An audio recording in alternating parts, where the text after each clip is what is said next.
I am Joshua, 32 years old, and my parents who disowned me 13 years ago just showed up in a rented Porsche to claim my $1.9 million inheritance. Before I tell you about the exact moment their greedy smiles shattered into a million pieces, let me know where you are watching from in the comments. The morning of the will reading felt heavy. The air inside Mr. Sterling's law office smelled strongly of lemon floor polish, old paper, and the bitter black coffee brewing in the corner of the waiting room.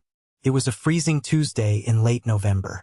The sky outside the frosted glass windows hung low and gray, promising a brutal snowstorm by nightfall. I sat alone in a stiff, high-backed leather chair, staring at the brass nameplate screwed into the heavy oak door of the inner office. Arthur Sterling, attorney at law. He was my grandmother's lawyer, a man who possessed the rare ability to look entirely unbothered by anything happening around him. I arrived an hour early. I needed the quiet. I needed to steady my breathing and mentally prepare for what was coming. The receptionist, a kind older woman named Betty who had known my grandmother for decades, offered me a plate of shortbread cookies. I declined. My stomach was tied in tight, painful knots. The silence of the waiting room broke with the aggressive roar of a high-performance engine echoing from the icy parking lot below. I stood up, walked over to the second-story window, and pulled back the heavy blinds. A sleek, midnight blue Porsche Panamera slid recklessly into the parking space right next to my 10-year-old, salt-stained Ford truck. The driver cut the engine. The doors swung open. My father, Richard, stepped out first. He wore a charcoal wool overcoat draped perfectly over his broad shoulders, his silver hair neatly styled despite the mountain wind. Next came my mother, Susan. She stepped carefully onto the black ice, clutching a designer handbag tightly against her chest, her face buried behind oversized dark sunglasses. And finally, climbing out of the back seat was Elijah, my older brother, the family's undisputed golden child. He wore a custom-tailored navy suit, tapping away on his latest smartphone, a heavy silver watch catching the dull morning light. Seeing them sent a cold shock straight down my spine. I had not spoken a single word to these people in over a decade. They had not called when I was hospitalized with pneumonia 3 years ago. They had not sent a single message when I finally graduated. They had actively ignored my grandmother, Eleanor, for the last 5 years of her life, claiming the mountain drive was too inconvenient for their busy schedules. Yet, here they were, marching up the icy steps to the law office like they owned the entire town. The heavy oak door of the waiting room creaked open. The icy wind rushed in with them. My father walked in first, stomping the snow off his expensive leather shoes. He stopped in the center of the room, smoothing his silk tie, and let his eyes sweep across the cheap waiting room furniture before they finally landed on me. "Well," my father said. His voice was incredibly loud, designed to take up all the air in the room. He flashed a brilliant, entirely hollow smile that did not reach his eyes. "Look who is here." I did not stand up. I kept my hands resting flat on my knees. I looked straight at him. He had aged. Deep lines framed his mouth, and his posture was slightly stiffer, but he still carried that overbearing, suffocating confidence. My mother stepped out from behind his broad frame. She pushed her sunglasses up onto her head and offered a tight, polite nod. It was the exact same nod she used to give the grocery store cashiers. "Joshua, we figured you would come." "It is my grandmother's will reading," I said flatly, keeping my voice low and steady. "Why wouldn't I be here?" Elijah smirked, leaning casually against the doorframe. He slipped his phone into his jacket pocket and crossed his arms. "Just making sure you got the memo, little brother. It is a big day for the family. We have a lot of important business to handle." Hearing him use the word family made my jaw clench. Before I could respond, the heavy oak door to the inner office swung open. Mr. Sterling stood there, holding a thick manila folder. He looked at my parents, then at me. "Mr. and Mrs. Vance. Elijah, Joshua, please, come inside and take a seat." We filed into the small, wood-paneled office. The room was dominated by a massive mahogany desk, My parents immediately claimed the 2 plush leather chairs positioned directly in front of the lawyer. Elijah quickly pulled up a side chair, dragging it across the carpet so he could sit right next to my father. I chose the simple wooden chair sitting by the window, putting as much physical space between us as the room allowed. My father leaned back comfortably, clasping his hands over his stomach. He looked around the office, acting like a wealthy investor evaluating a struggling startup. "So," he began lightly, turning his attention to Mr. Sterling, "that mountain lodge of my mother's. Quite a substantial piece of property. Tourism is booming up in those mountains lately. With the right renovations, some serious capital injection, we could really turn that place into a massive family business. We were just discussing the expansion potential on the drive up from the city." My mother chimed in, leaning forward with sudden enthusiasm. "Oh, absolutely. Could be something really special, Arthur. We have so many wonderful ideas to modernize the cabins and upgrade the dining facilities." I sat in my corner and just watched them. I did not feel the sudden burst of rage I had anticipated. Instead, I felt a bizarre, clinical detachment. I was watching a performance. They were talking about my grandmother's home, the sanctuary she poured her blood and sweat into, the exact place that saved my life when they threw me out, like it was just a distressed asset waiting for a corporate flip. Mr. Sterling did not look up from his files. He deliberately adjusted his reading glasses. "We are gathered here today to execute the last will and testament of Eleanor Vance. I will read the legal document in its entirety. I must ask that you hold all questions and comments until the end of the reading." My father waved his hand dismissively. "Of course, Arthur. Proceed. We are all ears." Mr. Sterling cleared his throat. He opened the folder. He began to read. The early parts of the will were simple and highly specific. My grandmother left a $5,000 donation to the local volunteer fire department. She left $10,000 to the town library fund. She left small, generous sums to the 2 local women who had helped her clean the lodge during the brutal winter seasons. With every name Mr. Sterling read, he revealed another piece of the quiet, beautiful, connected life my grandmother had built. A life my parents knew absolutely nothing about. "And now," Mr. Sterling said, turning a heavy parchment page, the paper rustling loudly in the quiet room, "to the primary asset, the mountain lodge, the surrounding 70 acres of timberland, and all associated business accounts." My father sat up noticeably straighter. Elijah leaned in, his eyes wide. My mother held her breath. The silence in the small office was suffocating. Mr. Sterling looked directly at me. Then he slowly shifted his gaze to my parents. He took a slow, measured breath. Little did my family know, the very next words out of his mouth were going to ignite a fire they could never extinguish. To truly understand the absolute audacity of my parents sitting in that law office, demanding control of my grandmother's legacy, you have to understand exactly what happened the year I turned 19.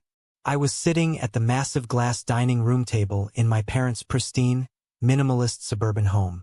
It was late November 13 years ago. My bags were already packed and sitting by the front door. I had not packed them myself. My father had violently thrown my clothes into a duffel bag 20 minutes prior. We had been arguing for months. In truth, the tension had been building my entire life, but it reached a boiling point during my sophomore year of college. My father was a senior executive at a cutthroat investment firm. Elijah was already following perfectly in his footsteps, landing a highly competitive junior analyst role straight out of business school. Elijah was chasing a massive salary, bragging at every family dinner about his incoming bonuses and his inevitable promotion. In my father's house, your worth as a human being was measured strictly by your earning potential, your job title, and the brand of car you drove. I was different. I wanted to study forestry and environmental science. I wanted to work outdoors with my hands. The catalyst for our final fight was a simple paper brochure I had brought home for a summer conservation internship in the state parks. "You are throwing your entire life away," my father had screamed, his face turning a dangerous shade of red as he slammed his fist down on the marble kitchen island. The coffee cups rattled. I am not paying a premium college fund for you to go plant trees and live in a canvas tent like some vagrant. You will switch your major to finance tomorrow morning, or you are completely cut off. Do you hear me? I stood my ground, though my hands were shaking. I tried to reason with him. I told him I did not care about the money or the luxury cars. I just wanted to do something that felt real to me. My mother had stood by the stainless steel sink, meticulously polishing a wine glass. She never raised her voice. She did not have to. She delivered her blows quietly. Joshua, please stop being so incredibly dramatic. Your brother just got a huge promotion at the firm. Everyone at the country club is asking about him. Why can't you just apply yourself and be more like Elijah? You are actively choosing to embarrass this family. That was the night the final verdict came down. My father walked out of the kitchen and into the living room, his jaw locked tight. He pointed a rigid finger directly at my chest. If you are going to live your life as a failure, my father said, his voice dropping into a cold, terrifyingly calm register, you will not be doing it under my roof. Get out. Now. I looked at my mother, silently begging for her to intervene. She deliberately looked away, focusing entirely on an invisible speck of dust on the countertop.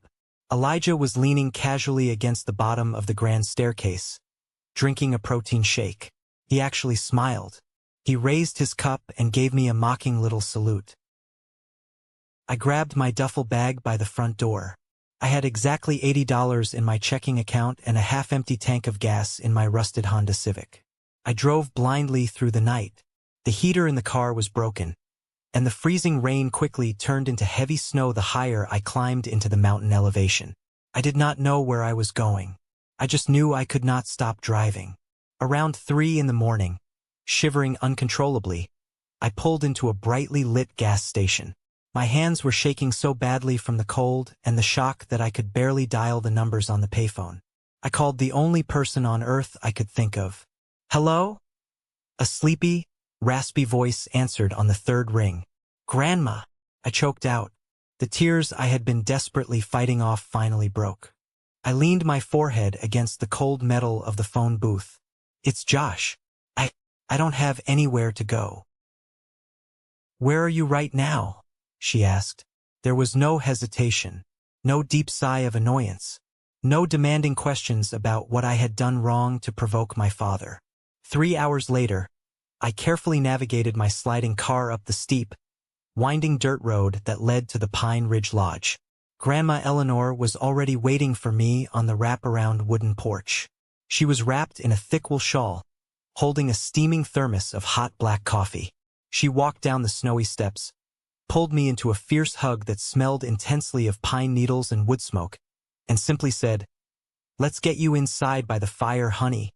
She gave me the spare room on the 3rd floor of the main cabin. I ended up staying in that room for almost an entire year. She never once sat me down to interrogate me.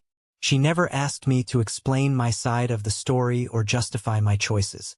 She simply put me to work.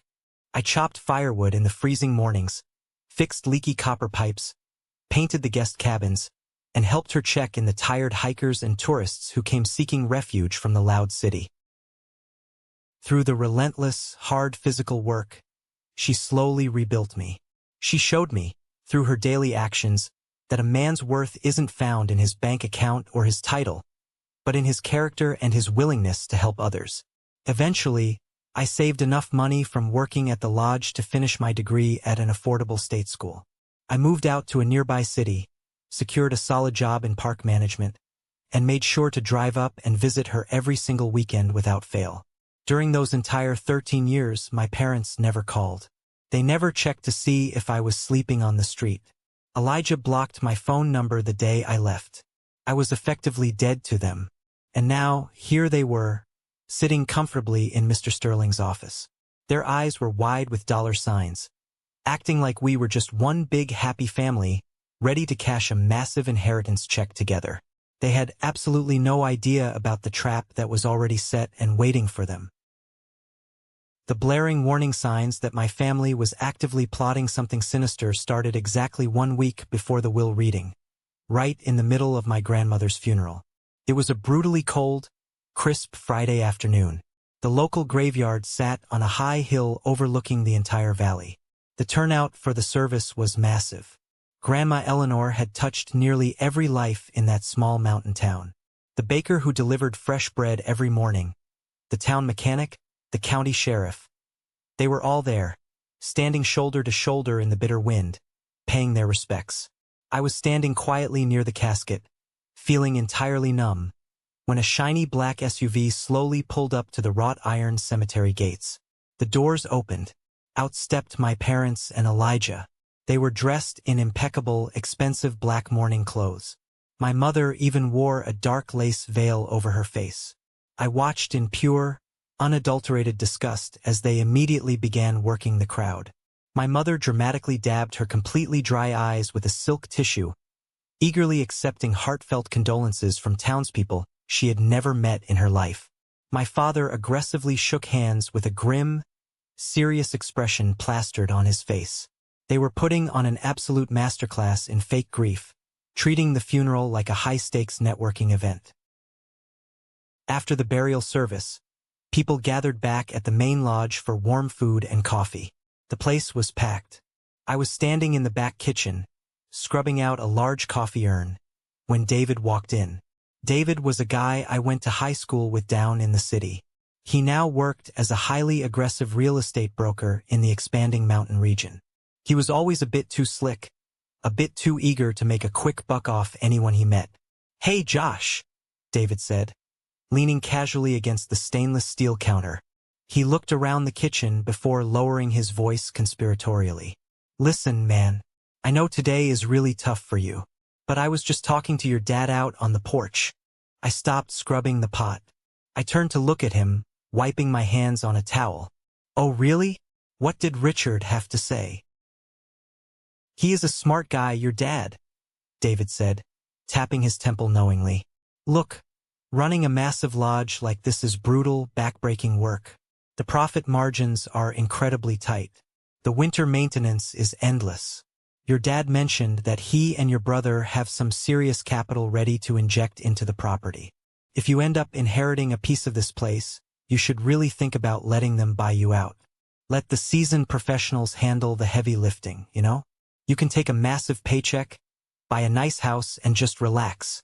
My jaw clenched so hard my teeth ached. "David, do me a huge favor and get out of my kitchen right now." He immediately held up both hands in surrender, taking a step back. Hey, just trying to help you out, man. Don't be stupid about this. It's just business." An hour later, I desperately needed to escape the crowded room. I walked out the side door onto the back deck to get some freezing air into my lungs. The wooden deck wrapped around the far side of the building, completely shielded from view by giant, ancient spruce trees. As I turned the sharp corner, I distinctly heard Elijah's voice. He was standing near the edge of the snowy woods, a cigarette hanging loosely out of his mouth, holding his phone tightly to his ear. He was talking fast, his tone aggressive and impatient. "No, listen to me, Vance," Elijah said, pacing frantically back and forth in the snow. "I already told you the zoning for the property is already fully commercial. The acreage is prime real estate. Once the old lady's legal paperwork clears next week at the lawyer's office, we are taking total control of the board. My dad has all the financial leverage we need. We are going to bulldoze this rotting main cabin, put up the luxury resort framework before the ground freezes, and flip the whole package to your development group by spring. Just have the damn contracts ready to sign." I froze mid-step. My blood ran ice cold in my veins. They did not want to run a family business. They did not care about the legacy. They wanted to tear down the only home that ever truly mattered to me, pave over the forest, and sell the dirt to a faceless corporate developer for a massive payout. Elijah was actively brokering the backroom deal while my grandmother's guests were still eating in the dining room. I took a slow step backward, but the old wooden floorboards creaked loudly under my heavy winter boots. Elijah spun around instantly, his eyes narrowing into hostile slits as he saw me standing there. He quickly dropped the cigarette and aggressively crushed it under his expensive Italian leather shoe. He ended the call without saying another word to the person on the line. Snooping around, Josh? Elijah asked, a nasty, condescending smile slowly spreading across his face. Who is Vance? I asked, forcing my voice to remain completely steady. Just a buddy from the city, Elijah said smoothly. He walked purposefully past me, intentionally bumping his shoulder hard against mine. Don't worry your little head about it. The adults in the room are going to handle things from here on out. You just go back to washing the dishes. I stood alone on the freezing deck, looking out at the jagged mountain peaks. I realized right then that this was not just a disagreement about money anymore. This was a war for survival, and I had to find a way to win it. The agonizing night before the scheduled meeting at Mr. Sterling's office, the mountain was suddenly hit by a brutal, blinding snowstorm. The heavy wind howled aggressively through the tall pines, violently rattling the thick glass windows of the main lodge. I was sitting alone in the expansive, dimly lit main lobby, sitting directly in front of the massive stone fireplace, quietly feeding split oak logs into the roaring flames. Sarah, the dedicated general manager of the lodge, walked out of the back office carrying 2 steaming mugs of hot apple cider. Sarah had worked faithfully alongside my grandmother for over 10 years. She was a tough, resilient, no-nonsense woman in her late 40s who had originally fled to the mountains after surviving a nightmare divorce and a highly toxic, drawn-out custody battle over her 2 teenage kids.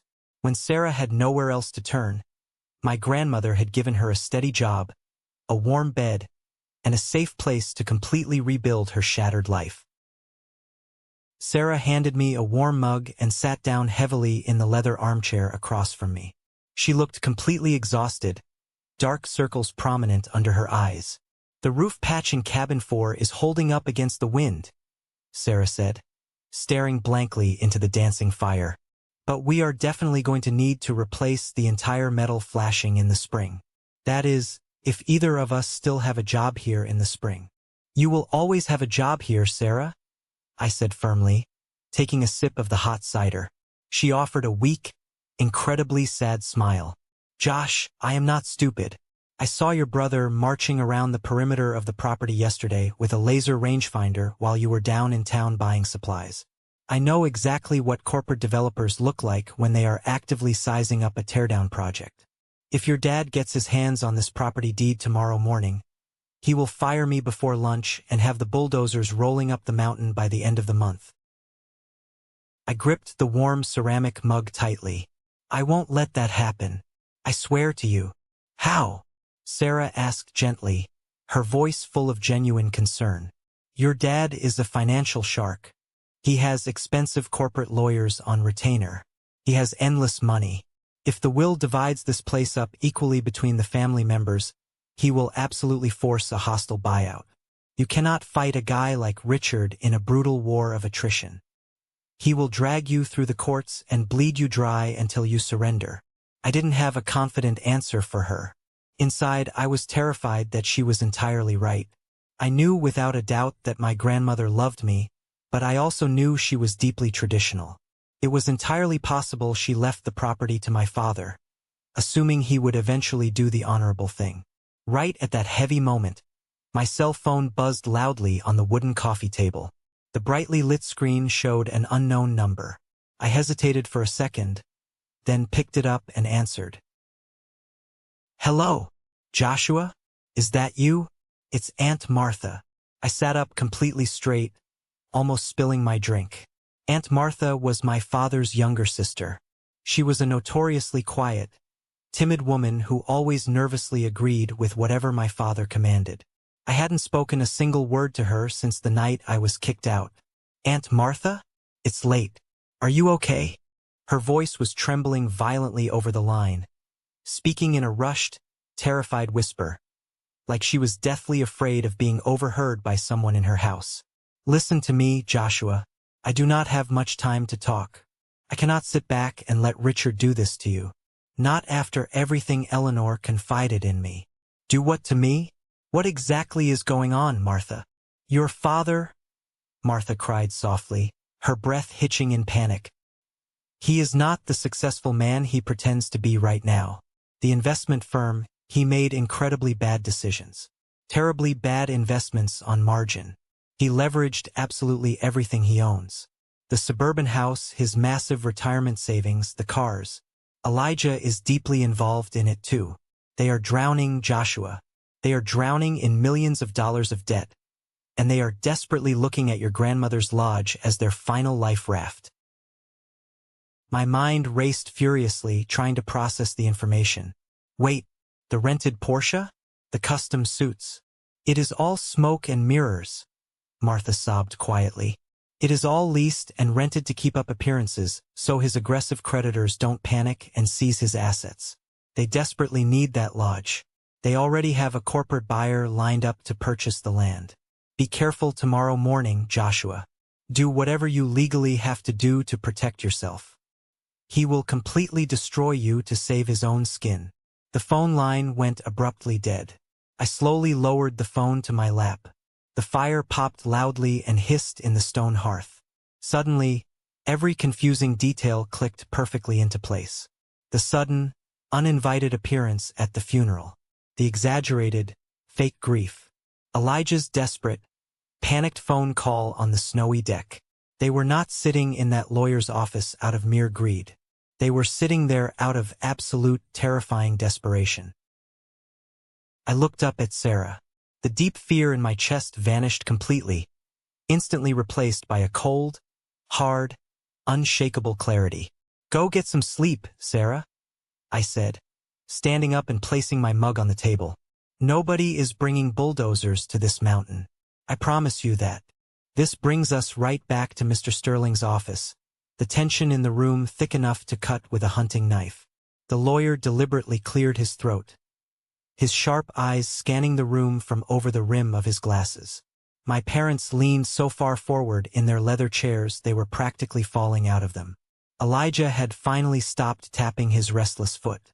You could hear a pin drop in that suffocating space.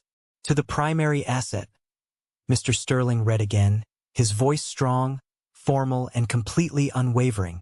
The Pine Ridge Mountain Lodge, the surrounding 70 acres of commercial land, and all associated business accounts. My father nervously licked his dry lips. He looked like a starving man ready to jump across the mahogany desk and grab the parchment paper himself. I, Eleanor Vance, the lawyer continued reading aloud, do hereby leave the entirety of this property, 100% ownership and control, to my grandson Joshua Vance. For a split second, nobody in the room dared to breathe. Then, my father exhaled a sharp, loud breath and forced a wide, incredibly tight smile onto his face. He nodded slowly, aggressively slapping his hands down on his knees. Well, that certainly makes sense. Bypassing the middle generation for estate tax purposes. Very smart of mother. Highly strategic financial planning. My mother smiled politely at me, though her eyes were darting nervously around the room. Yes, of course. Congratulations, Joshua. We are so incredibly proud of you. And exactly like we said in the car earlier, we can all work together from here. Elijah can immediately step in as the chief financial officer. Your father can handle the complex development contracts, and you can comfortably stay on as the property manager. Elijah leaned back confidently, crossing his arms over his chest. Yeah, little bro. We will get this old place modernized in no time. I've already got some highly connected guys looking at the commercial zoning permits. They were attempting to do exactly what Sarah had predicted the night before. They were trying to completely steamroll me. They arrogant assumed that simply because I was the quiet, compliant kid they violently kicked out 13 years ago, I would just obediently hand over the keys the second they applied psychological pressure. Mr. Sterling did not react to their relentless chatter. He simply raised a single hand in the air to demand absolute silence. I am not finished reading, Mr. Sterling said sharply. My father instantly stopped talking. The fake, confident smile slipped just a fraction of an inch from his face. What exactly do you mean, Arthur? You just read the primary beneficiary. There is, Mr. Sterling said, lowering the document and looking dead into my father's eyes. A final clause attached to this inheritance. A strict, legally binding condition of ownership. The room grew so intensely quiet I could hear the old radiator humming aggressively in the corner. Mr. Sterling meticulously adjusted his glasses and read the final paragraph very slowly, pronouncing every single syllable with lethal, undeniable precision. The Pine Ridge Lodge may not be transferred, sold, or entered into any shared ownership, partnership, or management agreement with any individual who has previously severed familial ties with the inheritor. For a long, agonizing moment, the words just hung suspended in the stale office air. The legal phrasing was undeniably dense, but the core meaning was a hollow-point bullet fired straight into their chests. My mother inhaled sharply, violently grabbing her designer bag. What on earth does that mean, Arthur? Mr. Sterling calmly looked up from the parchment paper. He deliberately closed the thick manila folder. It means, Susan, that the property must remain solely and exclusively under Joshua's control. Furthermore, if Joshua attempts to sell the property or hire, partner with, or distribute a single cent of profits to any relative who previously disowned or expelled him from the family, specifically naming you, Richard, and Elijah, the entire estate will be immediately liquidated and all funds donated directly to the State Forestry Department. You get absolutely nothing. You can never, ever get anything. Silence. Absolute, crushing, devastating silence violently filled the room. My father's expression changed first. The arrogant, overbearing confidence drained out of his face so fast he literally looked like he was going to pass out in the chair. The healthy color completely left his cheeks. A thick blue vein in his forehead throbbed aggressively. That is very specific, he stammered weakly. Yes, Mr. Sterling replied calmly, folding his hands on the desk. Eleanor was quite clear when she drafted this exact document 5 years ago. She anticipated this exact scenario playing out. My mother openly stared at the wooden table, her perfectly manicured hands shaking uncontrollably. So we can't even. She couldn't physically finish the sentence. No shared business arrangements of any kind, Mr. Sterling confirmed loudly, driving the final nail deep into the coffin. No ownership partnerships. No corporate loans against the property value. The asset is entirely ironclad. Elijah abruptly jumped out of his chair, his face turning a dark, furious shade of red. This is absolute bullshit. She was completely out of her mind. We will contest it. We will tie this up in probate court for the next 10 years. Josh, I swear to God. Sit down, Elijah, Mr. Sterling snapped. His authoritative voice cracked through the room like a bullwhip. I have multiple high-definition video recordings of Eleanor taking extensive psychiatric evaluations on the exact day she signed this document. 3 independent medical doctors legally certified her mental fitness. I possess sworn affidavits from multiple witnesses documenting your father aggressively kicking Joshua out of his home. If you attempt to challenge this in court, you will lose spectacularly, and the ensuing legal fees will permanently bankrupt you. The heavy finality of it settled across the room like a suffocating blanket. There was no argument to be made. There was no negotiation to be had. Just a massive, indestructible legal wall built by a brilliant grandmother who saw right through their pathetic greed. I looked directly at my father. He sat back slowly in his chair, his proud posture entirely collapsing. He looked incredibly old. He looked completely defeated. She thought that far ahead. My father whispered quietly to himself, staring blankly at the floor. She did, I said, speaking clearly for the first time since the reading began. I stood up from my chair. I looked down at the 3 of them, feeling absolutely no fear. The power dynamic had permanently shifted. The authority truly belonged to me. She knew exactly who you were, Richard, and so do I. You are not getting a single dime. Do not ever come to my mountain again.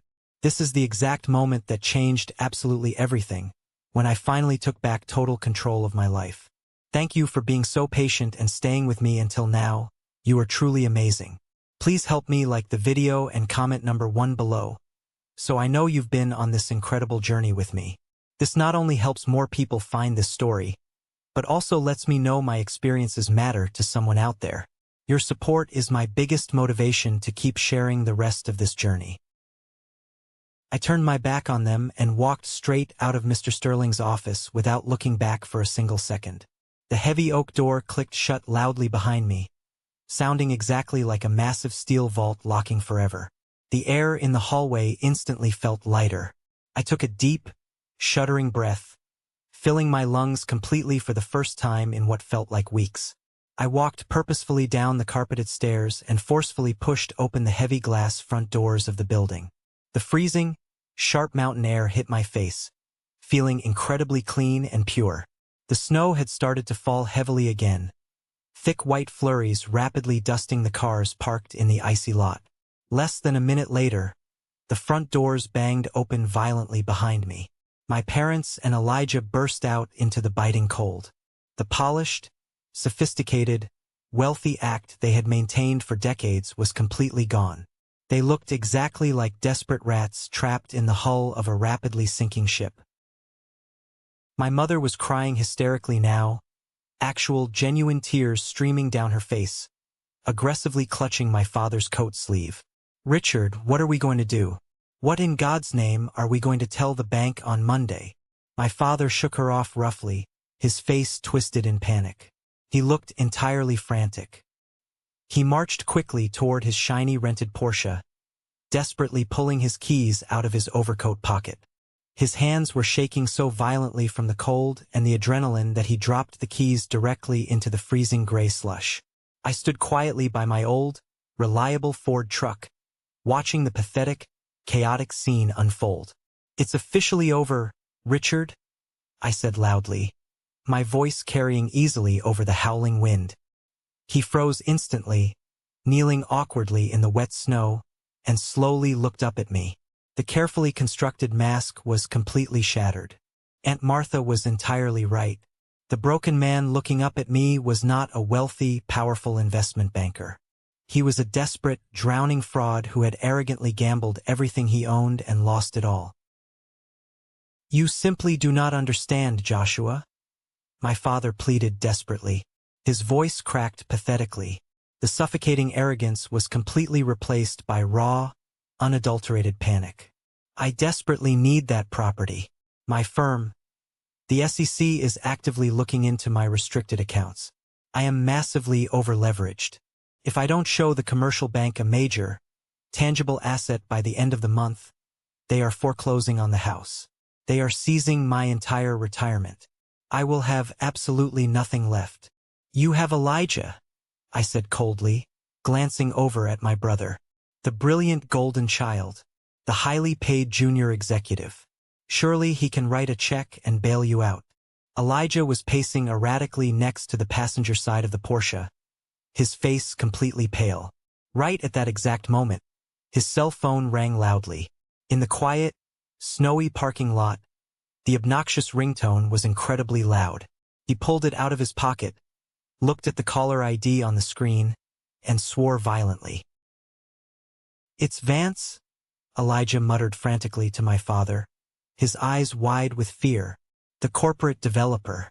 He wants the signed contract for the lodge today." "What the hell do I tell him?" "Tell him the absolute truth," I said, walking slowly over to them. I stood mere inches from Elijah. He didn't look so big, wealthy, and intimidating anymore. He looked exactly like a terrified, cornered kid. "Tell him the real estate deal is completely dead. Tell him you do not own the dirt you walk on." Elijah glared at me fiercely, his trembling finger hovering over the red reject button on the screen. "You are making a massive, stupid mistake, Josh. You do not know how to run a multimillion-dollar business. You're going to lose it all to the bank anyway." "Maybe I will," I said, my voice completely calm. "But I absolutely won't lose it to you." My father slowly stood up from the slush, numbly brushing the dirty, wet snow off the knees of his expensive tailored pants. He looked hopelessly toward the towering mountains, toward where the beautiful lodge sat safely hidden in the tall pines. He looked back at me, finally realizing that he had absolutely zero leverage left.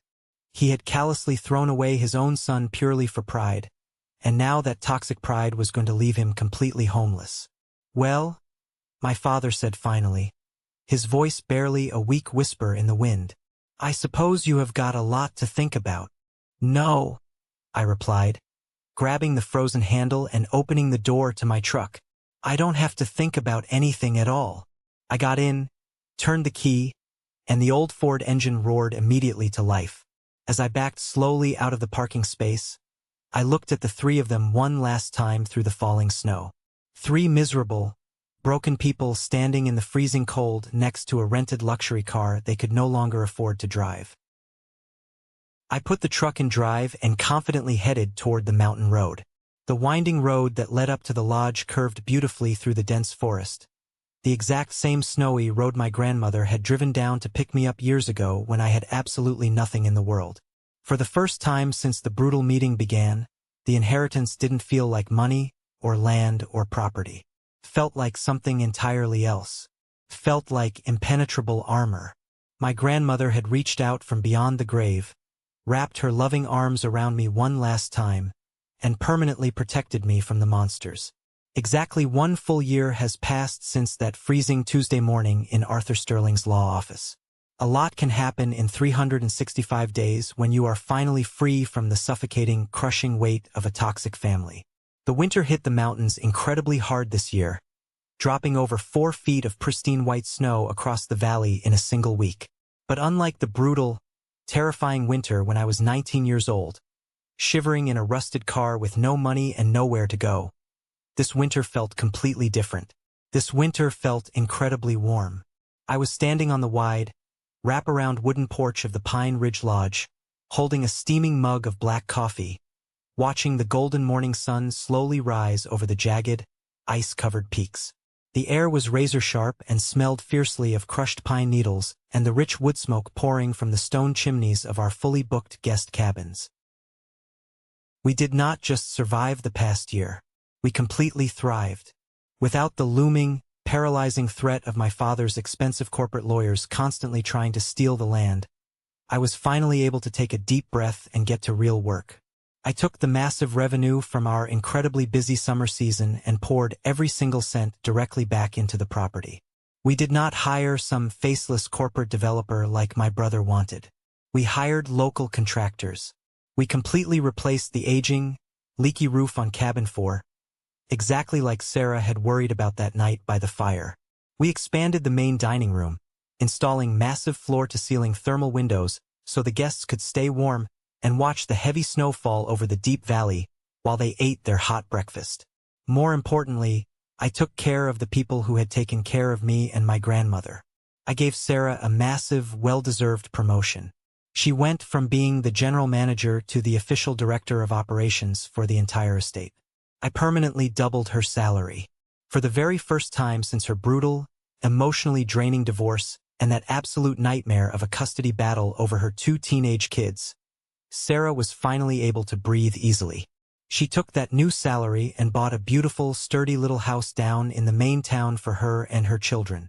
She did not have to constantly look over her shoulder anymore, terrified of expensive legal fees. We were a real, highly functional team. We built a family out of respect, not just blood. As for my biological family down in the city, the universe decided to deliver a masterclass in absolute, undeniable karma. Aunt Martha called me back in the early spring, right as the snow was beginning to melt off the lower trails. She spoke in a normal, clear voice over the phone, no longer terrified of being overheard by my overbearing father. The ugly truth of their financial ruin had become entirely public knowledge in their wealthy social circles. The commercial bank aggressively foreclosed on my parents' massive, pristine suburban mansion just 3 short weeks after the will reading. The rented midnight blue Porsche Panamera was quickly and embarrassingly repossessed right out of their perfectly paved driveway in broad daylight. The cutthroat investment firm my father worked for brought in external auditors. They quickly discovered his highly fraudulent, massively over-leveraged margin accounts. He was permanently stripped of his senior executive title, his corner office, and his dignity.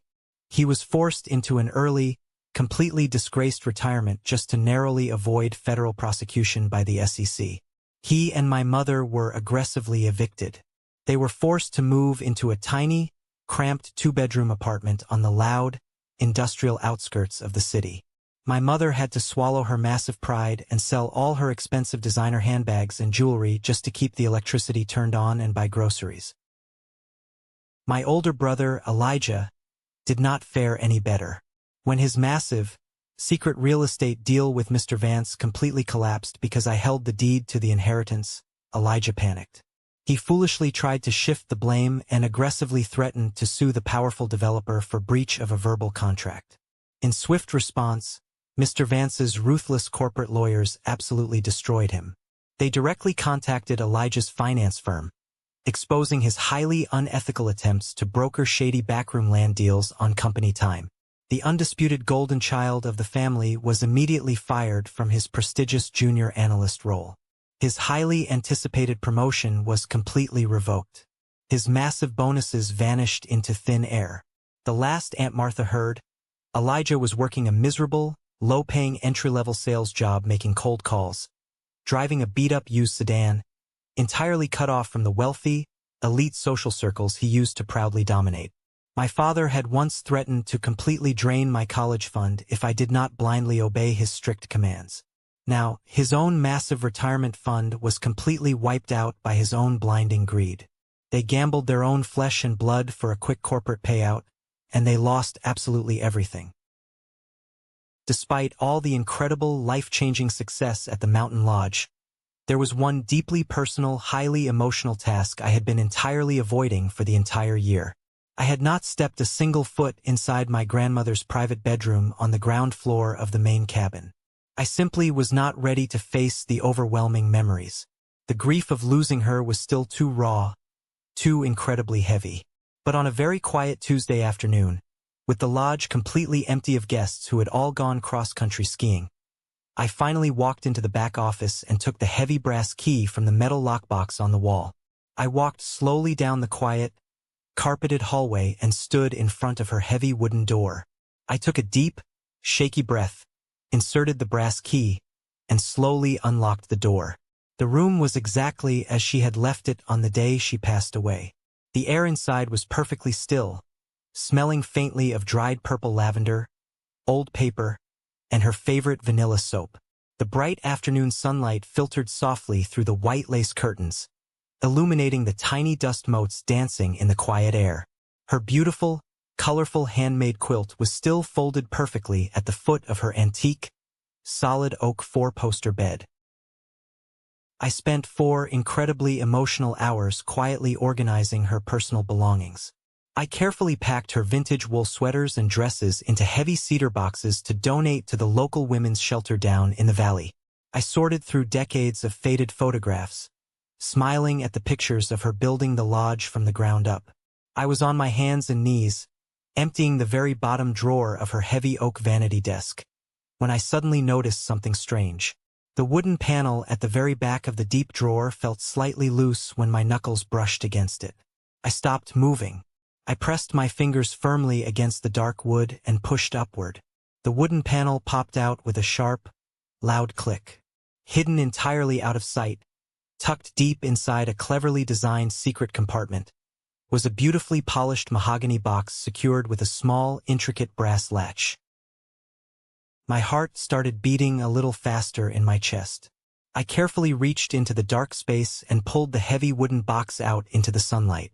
I placed it gently on top of the vanity desk and slowly unfastened the cold brass latch. I opened the heavy lid. Inside, resting carefully on a bed of dark green velvet, was a thick, black leather-bound journal and a sealed, heavy parchment envelope with my name, Joshua, written beautifully across the front in my grandmother's elegant, sweeping handwriting. I pulled the heavy wooden chair away from the desk and sat down. My hands were visibly shaking as I reached out and opened the black leather journal. I expected to find a daily diary of her thoughts, maybe some old recipes or gardening notes. I was completely wrong. It was a diary, but not of her daily mountain life. It was a meticulous, heavily researched, highly detailed financial record spanning the last 5 entire years. I turned the crisp, yellowing pages, reading the handwritten entries in absolute, stunned shock. Grandma Eleanor had not just been sitting quietly on this mountain baking fresh bread and chatting with tourists. She had actively hired a highly skilled private investigator and a forensic accountant down in the city. She possessed a complete, undeniably detailed paper trail of my father's catastrophic, high-risk financial failures. She had exact copies of the public financial liens placed against his massive suburban house. She had detailed, handwritten notes carefully tracking Elijah's shady, highly unethical meetings with corporate real estate developers, including the exact dates, times, and locations he had secretly met with Mr. Vance. She knew absolutely everything. She watched them slowly, arrogantly dig their own financial graves from 100 miles away, and she meticulously documented every single shovel full of dirt. I found a specific entry dated exactly 1 week before she sat down in Arthur Sterling's law office to finalize her ironclad will. The dark blue ink was pressed incredibly deeply into the paper, showing her quiet, focused fury. "Richard foolishly thinks I am just a blind, foolish old woman," she wrote in strong, sharp letters. "He thinks he can recklessly bleed his own clients dry, completely ruin his own son's life, and then arrogantly march up my mountain and steal the only safe sanctuary Joshua has left just to save his own pathetic, inflated ego. He is an absolute coward. I will build a terrifying legal fortress around this mountain property. I will build it so high and so incredibly thick that Richard and his arrogant golden boy will permanently break their teeth trying to bite into it. They will never touch my boy again." Hot tears rapidly welled up in my eyes, blurring the ink on the page. She had spent the last 5 years of her long life aggressively, secretly orchestrating an impenetrable legal shield just to permanently protect me from the greedy monsters she had unfortunately raised. I put the heavy leather journal down gently on the desk and picked up the sealed parchment envelope. I carefully slid my trembling thumb under the flap, breaking the wax seal, and pulled out the folded letter. "My dearest Joshua," the letter began. "If you are sitting in my room reading this, it means the dust has finally settled. It means Arthur Sterling did his job perfectly. The greedy wolves have been completely starved out of the woods, and this mountain finally belongs entirely, safely to you. I know you have carried a terrible, incredibly heavy emotional wound since you were 19 years old. I saw the absolute, crushing devastation in your eyes the freezing night you drove through that blinding blizzard to reach my front door. Your father completely broke your young heart, and your mother cowardly stood by the kitchen sink and watched him do it without saying a single word. I never pushed you to talk about it because I knew you desperately needed the quiet time to heal your own shattered pride.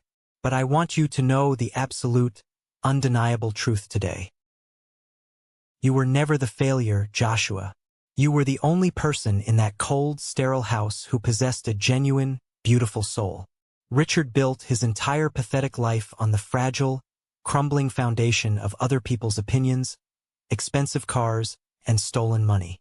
Elijah followed him right into the dark, chasing meaningless promotions and hollow titles. They are completely hollow men. Do not ever, for a single second, let their cruel rejection make you question your own profound, incredible worth. The universe has a powerful, beautiful way of balancing the scales. By the time you read this letter, the legal trap I carefully set will have sprung flawlessly, and they will be forced to face the brutal, terrifying reality of their own selfish actions. They wanted to steal your inheritance to pay for their sins, but I made sure their sins cost them everything. I leave you this mountain lodge not just as a highly profitable business, but as a permanent, unbreakable sanctuary. Protect the ancient pine trees. Protect Sarah and the wonderful people who work hard for you every single day. Above all else, protect your own inner peace. Remember this one undeniable truth, my sweet boy. Do not ever let blood become heavy chains around your neck. True family are the people who actively choose to stand firmly by your side when the bitter winter wind blows, not the people who cruelly push you out into the freezing storm and lock the door behind you. I am so incredibly, deeply proud of the strong, kind man you have become. The mountain is officially yours now. Stand tall. Look out over the valley and know you earned every single piece of it. All my love, forever and always, Grandma Eleanor. I sat perfectly still in the quiet, sunlit room, clutching the heavy parchment letter tightly to my chest, and I finally let myself completely break down. I cried for the scared, shivering 19-year-old boy who actually believed he was totally worthless. I cried for the incredible, fierce, brilliant woman who loved me enough to wage a silent, flawless war on my behalf. And then, after a long time, I slowly wiped my face, folded the letter safely into my front chest pocket, and stood up from the chair. The heavy, lingering ghost of my painful past was entirely, permanently gone. The very next morning, I woke up long before the sun crested the mountains. I pulled on my heavy leather work boots, grabbed my thick, lined wool jacket, and walked out the heavy glass front doors of the Pine Ridge Lodge. The early winter air was absolutely bracing, incredibly sharp and pure as it filled my lungs. The massive sky above the valley was slowly shifting from a deep, bruised purple into a brilliant, fiery orange and bright pink as the morning sun confidently rose over the eastern timber ridge. I walked slowly down the wooden front steps, my boots crunching loudly in the fresh, untouched snow, and stood right in the center of the plowed driveway. I turned around and looked up at the massive, beautiful log cabin my grandmother had so lovingly built. The lodge was completely alive. It was a living, breathing entity filled with incredible warmth, laughter, and genuine purpose. I could smell the rich, dark roast coffee brewing strongly in the busy commercial kitchen. Through the large, frost-rimmed glass windows of the lobby, I could see Sarah standing confidently at the polished wooden front desk, laughing loudly and genuinely at a story a visiting guest had just told her. A few minutes later, I heard the familiar, heavy crunch of large tires rolling over the packed snow.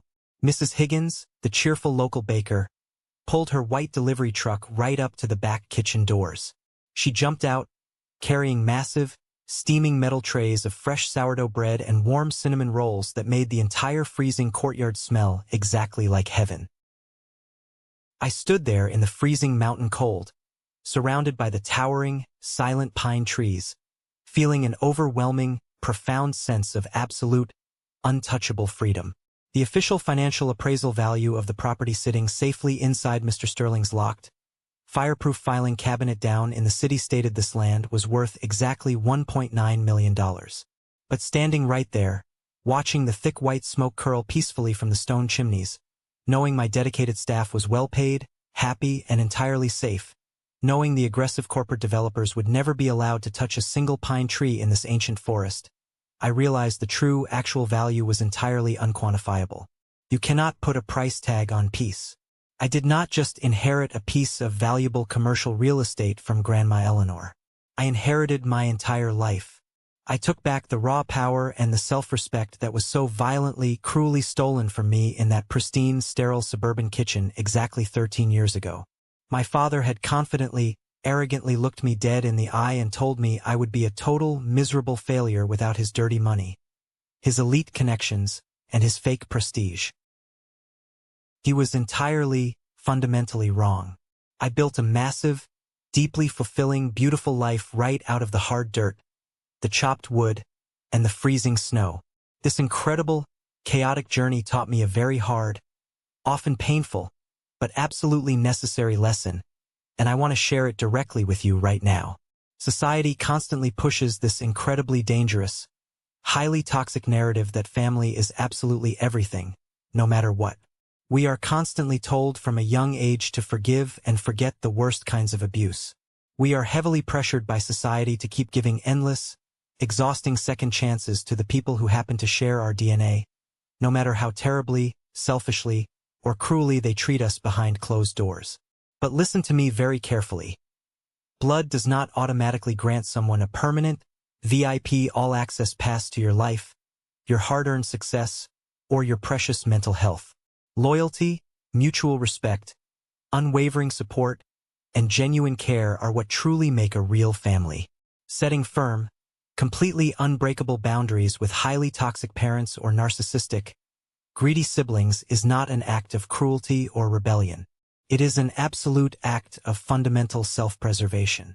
When people show you exactly who they are, when they measure your human worth strictly by your bank account or your job title, when they cold-heartedly cast you aside the second you stop playing their rigged, manipulative game, You have the absolute right to pack your bags and walk away. You have the right to build your own safe sanctuary far away from their chaos. Sometimes, the most painful, devastating rejection you ever experience is actually the universe fiercely protecting you. It is the universe aggressively pushing you out of a burning building so you can go plant your own strong, healthy roots somewhere beautiful and safe. This is the end of my story, but it is just the beautiful beginning of my real, authentic life on this mountain. Thank you so much for listening. Thank you for walking this incredible, difficult, emotional journey with me all the way to the end. Please, do me a favor and drop down into the comments right now and tell me your thoughts. What is the most powerful, resonant lesson you are taking away from my grandmother's brilliant story? How have you successfully handled deeply toxic people or family members in your own life? Or, if you simply want to show your support for the journey, just comment the word good below, so I know you truly appreciate the deep, educational lessons this story brought to light today. Your engagement and your stories mean the absolute world to me. Stay strong, aggressively protect your peace, always know your worth, and I will see you all in the next one.